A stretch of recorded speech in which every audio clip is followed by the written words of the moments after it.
दूसरा हज़रत मुल्ला अली कारी जो हनफियों के एक बहुत बड़े आलिम गुजरे हैं, उन्होंने शरह फ़िक़्ह अकबर लिखा, उसका सफ़र नंबर 312 है, उस पर लिखा इसके तशरा करते हुए और बड़े तफसीरे किए। और उसमें इमाम जलालुद्दीन सयूती का उन्होंने रद्द किया, रद्द करते हुए कहा कि रसूलुल्लाह के वालिदैन कुफ्र पर मरे। इसी को वो बयान करके कहते कि जब तुम्हारे हनफी उलमा ने कहा है तो फिर तुम मानते क्यों नहीं हो। तो पहले आइए उसके जुमले सुन लें और उसका जवाब फिर मैं बाद में तफसील से देता हूँ। हमारे जो बरेलवी और देवबंदी भाई हैं, जो इस वक्त सब के सब आप सल्लल्लाहु अलैहि वसल्लम के वालिदैन के ईमान के कायल हैं, उनके लिए भी मैं एक जरा कड़वी बात कर दूं ताकि उनको भी जरा इस हवाले से तसल्ली हो जाए कि उनके बुजुर्ग भी क्या गुल खिला के गए हैं। मुल्ला अली कारी जो हनफियों के मुर्शिद आजम हैं, अल मुतवफ़ा 1014 हिजरी, मुल्ला अली कारी जिनकी वो शरह मिशकात भी है, यानी इमाम हनीफा रहमतुल्लाह अलैह और काजी अबू यूसुफ और इमाम मोहम्मद के बाद अगर सबसे बड़ी कोई पर्सनैलिटी गुजरी है वो मुल्ला अली कारी है। उन्होंने एक पूरी किताब लिखी है इस टॉपिक के ऊपर, वलियादु बिल्लाहि ताला। उस किताब वो अरबी में उन्होंने लिखी, तकरीबन 100 सफ़ों पर है वो किताब, मैंने देखी है। मकतबतुश शामिला में अकीदे वाला जो पोर्शन है उसमें वो किताब मौजूद है। और उस किताब का नाम क्या है अरबी में, मैं उर्दू में आपको नाम बता देता हूं। इमाम अबू हनीफा रहमहुल्लाह के पैरोकारों के लिए इस अकीदे पर दलाइल के नबी सल्लल्लाहु अलैहि वसल्लम के वालिदैन कुफर पर मरे थे। ये जरा नाम देखें क्या है। इमाम अबू हनीफा रहमतुल्लाह अलैह के पैरोकारों के, बल्कि मोतकिद का लफ्ज उन्होंने इस्तेमाल किया है। अकीदतमंदों के लिए यह तोहफा है कि हम आपको दलाइल पेश कर रहे हैं कि आप सल्लल्लाहु अलैहि वसल्लम के वालिदैन कुफर पर मरे थे।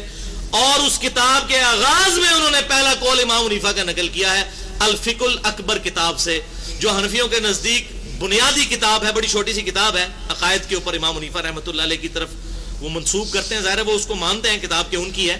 हमारे नजदीक तो वो किताब इमाम हनीफा की वफात के तकरीबन पौने 200 साल बाद लिखी गई है, उसकी सनद कोई नहीं है, लेकिन चूंकि हनफी मानते हैं तो उनके लिए तो वो दलील है। बहरहाल इसने तफसीरा पूरा आपने सुन लिया इसका, और यही तफसीरा अब मैं उसको दिखा रहा हूं जिसकी इतनी तारीफ कर रहा था कि वो इमाम जलालुद्दीन सयूती के बारे में जो कहते थे। कौन? वो रीछ। देख ले उसका थोबड़ा, ये है वो जुबैर अली सही, इसका उस्ताद मर गया। ये भी क्या कह रहा है, वही बात इसको दोहरा रहा है, सुन ले इसको भी। दूसरा ये कि जो रसूलुल्लाह सल्लल्लाहु अलैहि वसल्लम के साथ मुतल्लका चीजें हैं, मसलन सैयदना हुसैन को शहीद करना, उनको बुरा कहना, ये भी आपको तकलीफ देनी। इसी तरह वालिदैन का जो मसला है उसके बारे में मेरा ये मौक़िफ़ है कि इस बारे में सुकूत करना चाहिए।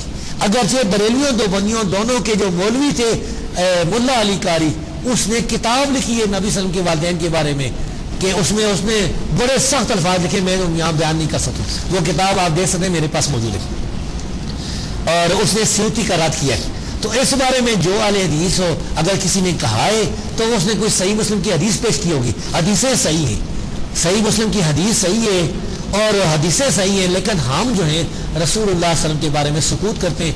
अल्लाह मुल्ला अली कारी के बारे में इससे भी तफसीरा किया, और देखिए लब व लहजा कितना गंदा था का। मुल्ला अली कारी जो हनफियों का है और उसने लिखा है ये, और उसने लिखा जलालुद्दीन सयूती के बारे में बहुत बुरी बुरी बातें लिखी और कहा कि रसूलुल्लाह के वालिदैन जो कुफ्र में मरे। अब इसकी हकीकत क्या है ज़रा इत्मीनान से सुन ले। ये मेरी तकरीर का असला हासिल है, और यही जो असला हासिल है मैं समझता हूँ नेट की दुनिया के लिए एक दस्तावेज गुफ्तगू है ये दस्तावेज।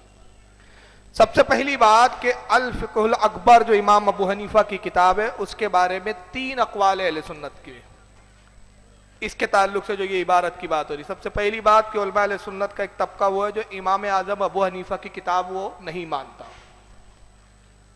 हम नहीं मानते कि इमाम आज़म अबू हनीफा की, एक तबका नहीं मानता, लेकिन कुछ उलमा अहले सुन्नत मानते कि वो इमाम आज़म की है। मैं उसकी एक झलक दिखा देता हूँ। यह है अल फ़िक़्हुल अकबर, ये अभी जो छपी है लेटेस्ट, हमारे अहले सुन्नत के इदारे से छपी है ये। एक तो राय वो है उलमा अहले सुन्नत का एक तबका वो है जो इमाम आज़म की किताबें नहीं मानता। दूसरी राय ये है कि ये इबारत गुज़िश्ता एडिशनों में नहीं थी, ये बाद में कुछ बदअक़ीदों ने अपनी तरफ से बढ़ाई। इसका सबूत ये मेरे पास जेरॉक्स कॉपी है जो हैदराबाद से मैंने हासिल की, मजलिस दायरतुल मारिफ़ुन निज़ामिया 1342 हिजरी में जो ये वहाँ की लाइब्रेरी से छपी। और उस वक्त के जो नवाब साहब थे یہ ان کے کتب خانے میں تھی جو انہوں نے مکہ مکرمہ سے حاصل کیا تھا. یہ مکہ والا نسخہ ہے ان کا. نواب صاحب کا نام بھی سن لیں, بڑے القابات کے ساتھ ہے. فتح جنگ, نظام الدولہ, نظام الملک, آصف جاہ, میر عثمان علی خان بہادر. یہ ان کی لائبریری میں یہ نسخہ تھا. اس کے اندر یہ عبارت موجود نہیں ہے, اس میں یہ عبارت موجود نہیں ہے. اس سے پہلے کے کئی ایڈیشنوں میں موجود نہیں ہے. پھر کچھ تیسری رائے یہ ہے الفقہ الاکبر کے بارے میں کہ ایک تیسرا ایڈیشن جو چھپا, اس میں پہلی جو ایک عبارت چھپی تھی اس میں امام ابو حنیفہ نے لکھا کچھ تھا, بعد کے نمونوں نے اس میں گڑبڑ کر دی, تحریف کر دیا, اس میں سے کچھ جملے حذف کر دیے. اب وہ کیا تھا میں بتاتا ہوں. اس کے بعد یہ ہوا کہ ایک بہت بڑے عالم گزرے ہیں جامع نظامیہ حیدرآباد کے, استاد الاساتذہ حضرت علامہ ابو الوفا افغانی. یہ فقیہ تھے جامع نظامیہ حیدرآباد کے. ایک مرتبہ یہ الفقہ الاکبر پڑھ رہے تھے تو اس میں وہ عبارت گزری کہ رسول اللہ کے والدین کافر تھے, تو ان کو بڑی پریشانی ہوئی کہ امام اعظم ابو حنیفہ یہ کیسے لکھ سکتے ہیں. وہ امام ابو حنیفہ جو اتنے محتاط ہے کہ یزید کے بارے میں بھی جن کا قول یہ ہے کہ میں اس کے بارے میں کف لسان کرتا ہوں, خاموشی اختیار کرتا ہوں یزید کے کفر پر, جو یزید جیسے نابکار قاتل حسین کے بارے میں خاموشی رکھے ہوئے رسول اللہ کے والدین کو ایسے بے دھڑلے سے کیسے کافر کہہ سکتے ہیں. تو انہوں نے کیا کیا, حضرت علامہ ابو الوفا افغانی نے سعودی عرب کی جو ایک سب سے قدیم لائبریری ہے آج بھی موجود ہے جس کا نام ہے مکتبہ شیخ الاسلام, وہاں انہوں نے خط لکھا اور وہاں قلمی نسخے اس زمانے کے جو اماموں نے اس زمانے میں قلمی نسخے لکھے اور کہا کہ وہ قلمی نسخہ آپ بھیجیے ہمیں جو سب سے قدیم نسخہ آپ کے پاس ہو. انہوں نے وہاں سے اس کی فوٹو کاپی بھیجی اور جب انہوں نے دیکھا تو وہ چونک گئے کہ اس میں عبارت کچھ اور تھی, ان خبیث وہابیوں نے اس میں کارستانی کر دی تھی. عبارت کچھ تھی بنا کچھ اور دیا انہوں نے. اب عبارت کیا تھی میں بتاتا ہوں. اس میں لکھا ہوا تھا قال ابو حنیفہ وولد رسول اللہ صلی اللہ علیہ وسلم ما ماتا علی الکفر. اب عبارت کا مطلب یہ ہوتا ہے کہ امام ابو حنیفہ کہتے ہیں کہ رسول اللہ کے والدین ہرگز کفر پر نہیں مرے. تو اس میں ایک لفظ تھا ما ماتا علی الکفر, ما نفی کے لیے آتا ہے. تو وہابڑوں نے کیا کیا, اس میں ما اڑا دیا. اب یہ عربی کا تھوڑا علماء سمجھ رہے آپ, مجھے نہیں پتا سمجھ نہیں پا رہے کہ نہیں, بہت آسان ہے, بہت بڑی آڑی گاڑی. کیا تھا ما ماتا علی الکفر, ایک ما اڑا دیا. تو ما نفی کے لیے آتا, نفی ختم ہو گئی تو اب معنی کیا ہو گئے, منفی سے مثبت ہو گئے, معنی ہو گئے نبی کے ماں باپ کفر پر مرے. جیسے مثال کے طور پہ میں اس کو یوں سمجھاؤں کہ اگر ایک عبارت لکھی ہے کہ فلاں چیز کھانا ناجائز ہے, ایک صاحب نے نا اڑا دیا صرف اس میں, کتنا کمال کیا نا. معنی کیا ہو گیا, فلاں چیز کھانا جائز ہے, نا اڑا دیا, جائز ہو گیا.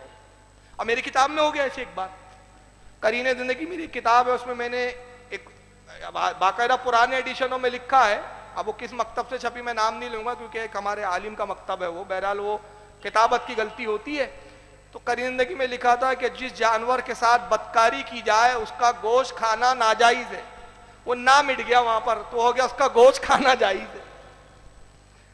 اب مجھے خط آنے لگے, مفتی اعظم راجستھان کا خط آ گیا ایک بار, ارے یہ کیا لکھ دیا آپ نے مسئلہ, فتاوی رضویہ کا حوالہ بھی ڈلا ہوا ہے. میں نے کہا حضرت فتاوی رضویہ کا جب حوالہ ڈلا ہے تو ناجائز ہے, نہ اڑ گیا ہے, پچھلے ایڈیشنوں میں نہ تھا.